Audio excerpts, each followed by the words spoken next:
Hello, what's up mga kanoo? Isang magandang araw. Nais ko nga palang ipagpatuloy yung ating paglalakbay sa kabila, yung pagpunta po natin ng BGC sa Taguig. Siyempre, unang-unang binabaan natin ay itong market.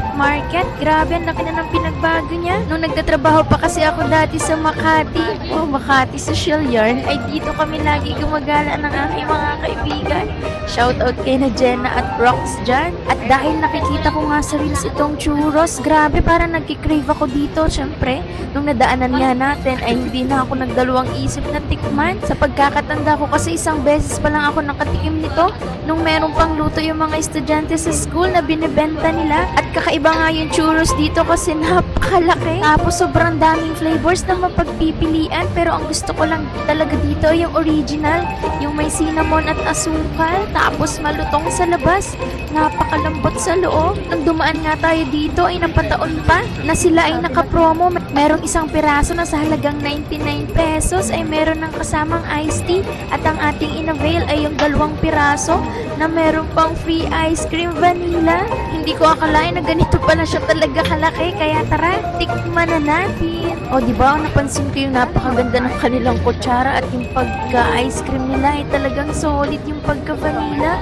Yung tipong hindi siya natutunaw agad. At grabe, unang kagat ko pa nga lang, napakasarap talaga niya. Legit to, kaya po nakakita kayo ng ganito, tikman nyo na siya guys.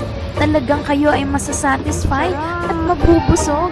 Imagine, may ice cream pa yan. Napakalutong at talagang masarap siya kapag mainit-init pa, kasi kakasalang lang at kakaluto. Diretsong timpla or lagyan ng mga pambudbod, tapos bigay na agad sa customers. Kinain na nga lang namin yan sa daan at talagang kami nag-enjoy. Pag nakakita talaga ako ulit niyan ay bibili ako ulit.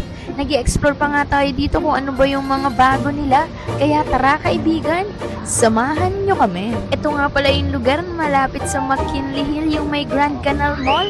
Malapit din siya sa SM Aura, at syempre yung SM Makati na kung saan ay dati po tayo nagtrabaho doon. Habang nagre-review nga ako sa PNU para sa board exam sa LET or sa licensure exam for teachers, ay ako po ay nagtatrabaho sa SM. Halos 6 na buwan ata yun, yung contractual. Malaking tulong na rin para tayo ay makapag-review at may panggastos or pamasahe kada Sabado at Linggo. Nasa na kaya yung mga naging katrabaho, ka-floor level or ka-department ko sa SM Makati nung panahon na yon? Alam ko ay way back 2014 po yun. Nasaan na kayo? Yung iba friends ko dito sa Facebook, kaya nakikita ko rin kung asa na sila. Unang-una ko nga naging work experience, yung cashier sa SM. Tapos napatapat pang bare months. Grabe, napakadaming pera. At ang daming namimili kapag magpapasko. Siyempre, pang regalo sa katrabaho, sa pamilya, at sa mga mahal natin sa buhay. Nung nasa may medyong gitna na nga tayo, tinahanap natin yung Times Square, ay medyo mangawit or masakit na sa paa kasi malayo-layong lakarin pala dito. Pero anyways, practice na rin yun kasi talagang masarap mag-walking. Kasi kahit papaano, ay may nabuburn po tayong fats. Marami na rin pala ang namamasyal dito ng ganitong oras. Tapos ito yung place na may 2 malaking screen at mga upuan na kapag merong palabas ay pwede kayong manood doon al fresco. Malayo pa nga lamang dahil sa sobrang liwanag ay natanaw na po natin yung pinakang sikat at dinadayo dito, ang Times Square, na kung saan ay merong pusa doon na pahiga-higa at patalon-talon. Pero grabe, ang tagal intayin ng pusa ha, kasi napakadaming ads. Pero sulit kasi ang dami nagpapapicture. Pagod na pagod ka kapabalik-balik ng pagtawid kasi maya-maya may stop and go doon sa gitna. O diba, kahit papaano ay nakapag-wellness break nga tayo bago tayo sumabak ulit sa kasunod na quarter ng ating school year sa paaralan. Naihabol pa nga natin itong pag-BGC. Siyempre, explore tayo at tingin-tingin. Nakita ko nga din pala dito yung merong malaking tao dun sa loob na natutulog. Yung giant monster na nakikita ko lang din sa social media, dito pala yun. At syempre, in-experience natin yung pagtawid-tawid dito. Syempre, ay safe naman dyan kasi talagang tumitigil yung mga sasakyan kapag nakastop at kanya ng lakaran or tawid yung mga tao dito. O diba, nag-walking tayo sa BGC. Napakaganda ng background. Para talaga tayong nasa ibang bansa. At umulit pa nga siya ng pagtawid, kaya ayan tuloy, sakit sa paa, kakapabalik-balik.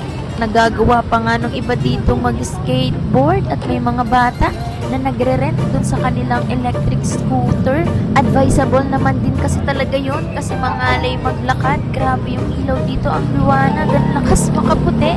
Kasi sa kabila nito, ayan, meron din po siyang ganyang LED na tumatama sa balat kapag nagpapapicture or nag-video. Magkabilaan nga po yan, kaya napaka-astig talaga. Kaya kung gusto niyo ng malalaugan or magagalaan, punta kayo dito, libre lang yan, hanapin nyo lang.